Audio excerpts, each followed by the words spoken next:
आखिर क्यों vitamin D तुम्हारी बॉडी के लिए इतना इम्पोर्टेंट है? शायद तुमने सुना होगा कि ये तुम्हारी बोन हेल्थ में, इम्यून सिस्टम में और इवन कैल्शियम को भी इंक्रीज करने में मदद करता है। हाँ, हम डेफिनेटली बात करेंगे सन और तुम्हारी स्किन के इन्वॉल्व होने की विटामिन डी की स्टोरी पर। लेकिन क्या तुम जानते हो कि तुम्हारे लिवर और किडनी एक बड़ा रोल प्ले करते हैं विटामिन डी सिंथेसिस में? तो हम इन ऑर्गन्स को भी देखेंगे और कुछ सवालों का जवाब देंगे, जैसे कि आखिर लोग विटामिन डी डेफिशिएंट क्यों होते हैं। ये काफी मजेदार वीडियो होगी, तो चलो शुरू करते हैं। अब विटामिन डी की एक खासियत है कि ये फैट सॉल्युबल विटामिन है। फैट सॉल्युबल विटामिन फैट में डिसॉल्व होते हैं और बॉडी में ज्यादा एक्यूमुलेट करते हैं compare to water soluble vitamin जैसे कि विटामिन सी। अब क्योंकि हमें अपने वीडियो में क्विज क्वेश्चन पसंद है, तो आज की वीडियो का क्विज क्वेश्चन ये है कि क्या तुम 4 फैट सॉल्युबल विटामिन के नाम बता सकते हो, जिसमें से एक विटामिन डी है और बाकी के नाम तुम कमेंट सेक्शन में बता सकते हो। सही जवाब को हम पिन कर देंगे। अब विटामिन डी फैमिली के बहुत सारे कंपाउंड होते हैं और सबके सिमिलर फंक्शन होते हैं, पर सबसे इम्पोर्टेंट है विटामिन D3, जो कि एक दूसरे नाम से भी जाना जाता है, जो है कैल्सिफेरॉल। अब ये स्किन में सिंथेसाइज हो सकता है, पर उसके लिए हमें यूवी लाइट्स की जरूरत होती है। तो चलो एक एग्जांपल लेते हैं। ये नीचे जो स्किन डाइसेक्शन है जिसमें मैं प्रोब ट्रेस कर रहा हूँ, ये टॉप लेयर है स्किन की, जो है एपिडर्मिस, और ये कटा हुआ एज जो दिख रहा है वो एक्चुअली सेकंड लेयर है, डर्मिस। लेकिन एपिडर्मिस में हम एक और कंपाउंड देखने वाले हैं जिसे कहते हैं 7D हाइड्रोकोलेस्ट्रॉल, और जब यूवी लाइट एपिडर्मिस पे गिरती है तो ये 7D हाइड्रोकोलेस्ट्रॉल कन्वर्ट हो जाता है विटामिन D3 में। और अगर किताबों की माने तो हमें जितना भी विटामिन D3 चाहिए होता है वो सब हमें यूवी एक्सपोजर से मिल जाता है।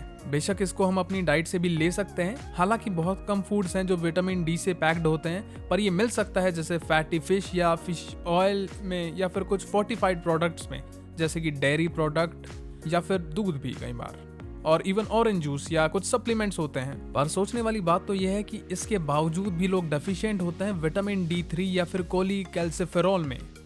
अगर तुम इसे इस पर्सपेक्टिव से देखो, मान लो तुम नॉर्दर्न हेमिस्फीयर में रहते हो और तुम उन लोगों में से हो जो क्रेजी विंटर्स फेस करते हैं, जिसमें दिन छोटे हो जाते हैं और तुम ज्यादातर अंदर रहते हो और तुम्हें ज्यादा सन एक्सपोजर नहीं मिलता, तो बहुत सारी सिचुएशन ऐसी होती हैं जिसमें क्यूटेनियस सिंथेसिस यानी स्किन में विटामिन डी सिंथेसिस विंटर में बंद हो जाती है, और ऐसे केस में तुम्हें अपनी डाइट में कुछ सप्लीमेंट ऐड करने पड़ते हैं ताकि विटामिन डी दोबारा बन सके। अब एक और इंटरेस्टिंग चीज जो मुझे लगती है वो ये है कि अगर स्किन पिगमेंट डार्कर है, या कहना चाहता हूँ कि जितना ज्यादा डार्क पिगमेंट होती है ना, उतना ही ज्यादा टाइम लगता है विटामिन डी को बनाने की इस प्रोसेस में। और बूढ़े लोग भी ज्यादातर अंदर रहते हैं तो उनमें भी रिस्क फैक्टर ज्यादा होता है, क्योंकि एज के साथ कन्वर्जन प्रोसेस उतना एफिशिएंट नहीं होता। मुझे पता है ये थोड़ा सैड है, पर एक इंपॉर्टेंट बात सोचने वाली ये है कि कैसे पता चले कि हम डेफिशिएंट हैं, क्योंकि जब तक डेफिशिएंसी सीवियर ना हो तब तक कोई सिम्टम्स नहीं आते, और जिनकी डेफिशिएंसी इतनी सीरियस नहीं होती उनको तो कभी पता भी नहीं चलता।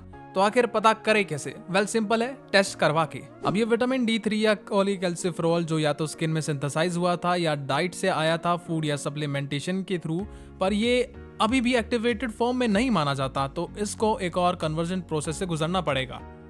अब इस विटामिन D3 को चाहे तुमने खाया हो या फिर सिंथेसाइज किया हो, ये ब्लड स्ट्रीम में सर्कुलेट करेगा और एक फाइनली अमेजिंग ऑर्गन जिसे लीवर कहते हैं उसके थ्रू पास करेगा। और आगे की कमाल चीजें दिखाने के लिए मैं तुम्हें एक्चुअली ले जाता हूँ हमारे कैडावर पर। तो ये रहा हमारा लीवर।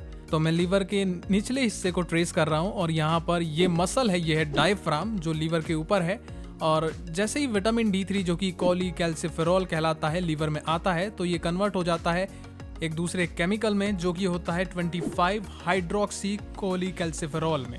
और ये एक बहुत कूल चीज होती है कि लीवर एक फीडबैक मैकेनिज्म फॉलो करता है। जैसे ही कन्वर्जन का लेवल बढ़ने लगता है और बहुत ज्यादा 25 हाइड्रोक्सी कोलीकैल्सिफेरॉल बनने लगते हैं, लीवर कन्वर्जन प्रोसेस को बंद कर देता है, जबकि विटामिन D3 अभी भी अवेलेबल है। और ये एक बहुत ही अमेजिंग तरीका है जिससे लीवर ब्लड लेवल्स रेगुलेट करता है इस नए 25 हाइड्रोक्सी कोलीकैल्सिफेरॉल का, और जो एक्सेस विटामिन डी कन्वर्ट नहीं हुआ वो लीवर में स्टोर हो सकता है। और इस तरीके का एक मैकेनिज्म क्रिएट होता है कि अगर तुम ज्यादा विटामिन डी कंज्यूम करते हो तो जो एक्स्ट्रा बच जाता है वो लीवर में स्टोर हो जाता है। अब तुम शायद सोच रहे होगे कि अब तो ये फुल्ली कन्वर्ट हो गया होगा, पर नहीं, अभी इस पूरे कन्वर्जन में एक और स्टेप बचा हुआ है, तो उसको कंप्लीट करते हैं। अब ये 25 हाइड्रोक्सी कोलीकैल्सिफेरॉल जो लीवर में विटामिन डी से कन्वर्ट हुआ था, ये ब्लड स्ट्रीम के थ्रू एक ऑर्गन जिसे किडनी कहते हैं उस तक पहुंचता है।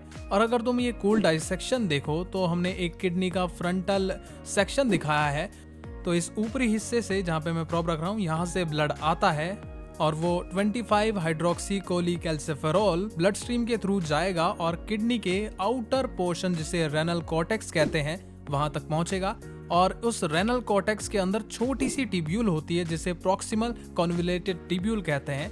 और इन टिब्यूल के अंदर एक हार्मोन होता है जिसे पैराथायरॉइड हार्मोन कहते हैं। और फिर इसी तरीके से किडनी फाइनल कन्वर्जन कंप्लीट करती है, जिसे कहते हैं हम 125 डाइहाइड्रोक्सी कोलीकैल्सिफेरॉल।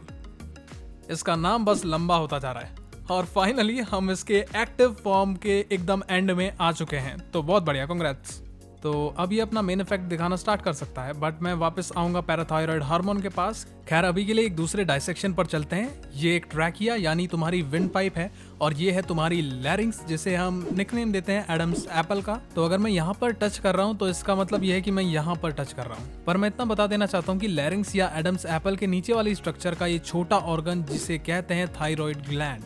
और थायराइड ग्लैंड के अंदर होते हैं पैराथायरॉइड ग्लैंड, जो कि यहाँ पर दिख नहीं रहे, बट वो इस एरिया में होते हैं।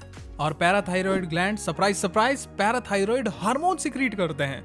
और पैराथायरॉइड हार्मोन का काम है ब्लड में कैल्शियम लेवल को रेगुलेट करना। तो एक तरह से हम कह सकते हैं कि पैराथायरॉइड हार्मोन किडनी से कहता है कि हे, हमें इस विटामिन D3 का फाइनल कन्वर्जन चाहिए उसके एक्टिवेटेड वर्जन में, ताकि हम ज्यादा से ज्यादा कैल्शियम ब्लड स्ट्रीम में ले जा सके। अब तुमने शायद पहले सुना होगा विटामिन D3 के और कैल्शियम के बीच के इस लिंक के बारे में, और एग्जैक्टली ये क्या हो रहा है वो मैं आगे बताऊंगा। जो कि ये है कि जब 125 डाइहाइड्रोक्सी कोलीकैल्सिफेरॉल, जो बोलने में बहुत मजा आता है, इसका इफेक्ट होता है हमारे डाइजेस्टिव ट्रैक्ट पे, स्पेशली स्मॉल इंटेस्टाइन पे। बट पहले मैं ये फैटी एप्रन, जिसे हम ग्रेटर ओमेंटम कहते हैं, इसको हटा दूं, ताकि हम स्मॉल इंटेस्टाइन को एब्डोमेन कैविटी के अंदर देख सकें। अब दोबारा स्मॉल इंटेस्टाइन एक होलो ट्यूब है जिसमें फूड पास करेगा और एब्जॉर्ब होगा। पर ध्यान रखना, ये एक येलो ट्यूब है और इस ट्यूब की इनसाइड लाइनिंग में वो सेल्स हैं जो न्यूट्रिएंट एब्जॉर्ब करते हैं। और इस केस में हम कैल्शियम के एब्जॉर्प्शन की बात कर रहे हैं।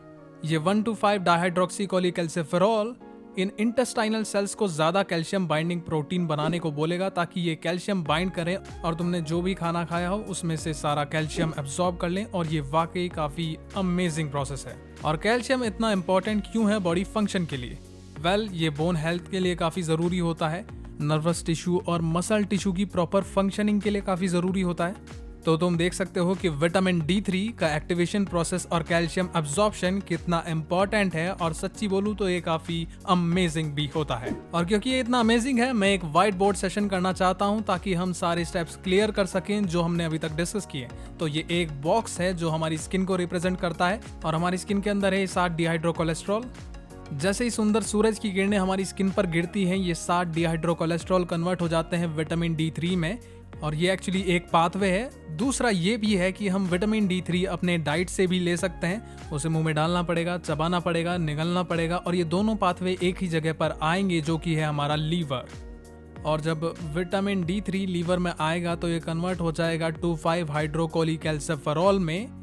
मैं मेंशन करना चाहता हूं कि यहाँ एक कूल फीडबैक मैकेनिज्म भी है लीवर के साथ। जब 25 हाइड्रोक्सी कोलीकैल्सिफेरॉल के लेवल बढ़ने लगते हैं, लीवर सिग्नल भेजता है, ओके अब इस कन्वर्जन प्रोसेस को स्लो या बंद कर दो, क्योंकि हमें इसका काफी स्टॉक मिल गया है। और अगर हम बहुत ज्यादा सन एक्सपोजर ले रहे हैं या अपनी डाइट से ज्यादा विटामिन D3 कंज्यूम कर रहे हैं, तो जो एक्स्ट्रा विटामिन D3 है वो फ्यूचर कन्वर्जन के लिए एक्चुअली लीवर में स्टोर हो सकता है।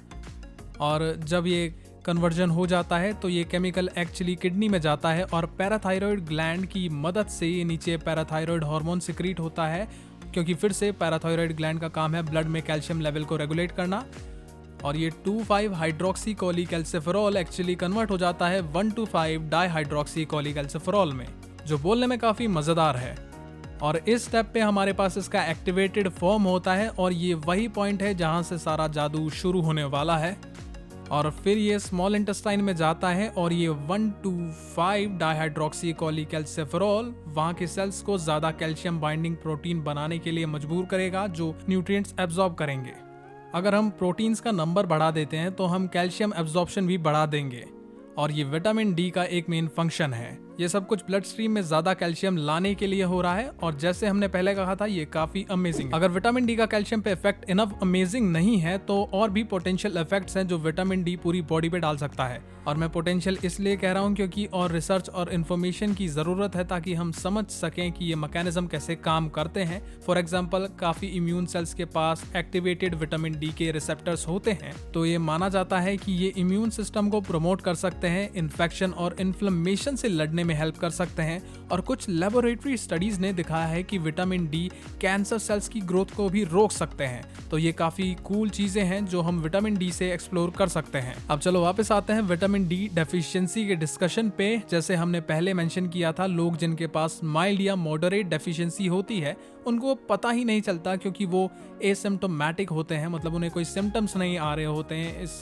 डेफिशिएंसी के। और ऐसे केस में सिर्फ टेस्टिंग से ही पता चलता है डेफिशिएंसी के बारे में और इसका हड्डियों पर बहुत बड़ा इफेक्ट पड़ता है। मान लो तुम्हारे पास विटामिन डी नहीं है तो हम कैल्शियम अब्सॉर्ब नहीं कर सकते ब्लड में और इस वजह से बॉडी कैल्शियम को हड्डियों में से निकालना शुरू करती है, जिससे बोन्स वीक हो सकती हैं, बोन पेन हो सकता है, फ्रैक्चर आसानी से हो सकते हैं और कभी कभी लोग एक कंडीशन डेवलप कर सकते हैं जिसे ऑस्टियोमलेशिया कहते हैं, जिसमें बोन टिश्यू सॉफ्ट हो जाता है। बच्चों में ये कंडीशन रिकेट्स के नाम से जानी जाती है, लेकिन लकीली हमारी नॉलेज और सप्लीमेंटेशन की वजह से ये अब कम दिखती है।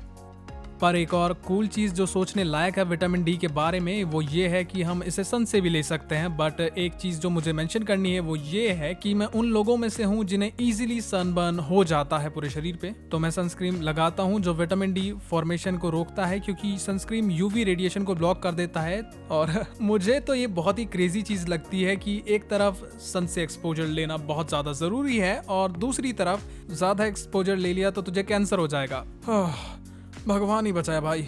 हमारी इस वीडियो को देखने के लिए शुक्रिया तुम्हारा। और अगर तुमने नोटिस नहीं किया तो जेफरी द स्केलेटन को अपनी बोन हेल्थ की काफी चिंता है और उसे लगता है कि तुम्हें भी करनी चाहिए। तो अगर तुम इंटरेस्टेड हो अपनी विटामिन डी लेवल टेस्ट करने के लिए तो चुपचाप अपने नजदीकी डॉक्टर के पास जाओ और अपने टेस्ट कराओ। और अगर वो पैसे वैसे मांगे तो मेरा नाम बता देना, पूरे यूपी बिहार में टोरा है मेरा, वो फ्री में टेस्ट कर देगा तुम्हारे। और ठीक है, बस आज के लिए इतना ही। जो भी तुम्हें क्वेश्चन है वो कमेंट कर सकते हो और मैं खुद रिप्लाई करता हूँ सभी कमेंट्स का। तो मैं चलता हूँ भाई, मुझे अपनी हड्डियां दिखानी है।